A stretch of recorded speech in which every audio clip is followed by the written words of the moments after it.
ప్రజాస్వామ్యంలో ఏ పార్టీకి కూడా అపరిమితమైన విజయాలు ఇవ్వకూడదు అని చాలామంది చెప్తుంటారు. ఏ పార్టీకి కూడా నిరవధికంగా ప్రతిసారి విజయాన్ని ఇస్తూ పోకూడదని కూడా అంటుంటారు. కారణం ఏంటంటే ప్రజాస్వామ్యంలో చెక్స్ అండ్ బ్యాలెన్సెస్ ఉండాలి అంటే ప్రజల తీర్పు షాక్ అర్థం కావాలి. ఇప్పుడు నరేంద్ర మోడీకి కూడా ఈ ఏడాదిలో ప్రజల తీర్పు షాక్ తగిలిన నేపథ్యం గనక జాగ్రత్త పడ్డాడు. మీరు చూడండి, కాస్ట్ సెన్సస్ చాలా కాలం కుల జనగణనాన్ని బీజేపీ తీవ్రంగా వ్యతిరేకించింది. బీహార్లో తమ మిత్రపక్షమైన నితీష్ కుమార్ అఖిలపక్షం తీసుకుని మోడీ దగ్గరికి వచ్చారు. అఖిలపక్షంలో బీజేపీ కూడా ఉంది. కుల జనగణన జరపమంటే సమస్య లేదు, జరపమన్నారు. జరపకపోవడమే కాదు, ఇది హిందూ సమాజాన్ని చీల్చడానికి ప్రతిపక్షాల కుట్ర అన్నారు. సో యోగి ఆదిత్యనాథ్, నరేంద్ర మోడీ విడిపోతే నష్టపోతాం అని పెద్ద ఎత్తున క్యాంపెయిన్ చేశారు.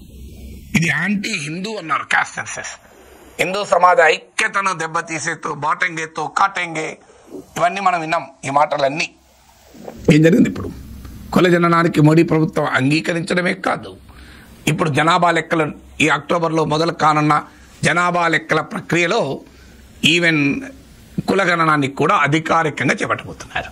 కారణం ఏంటి?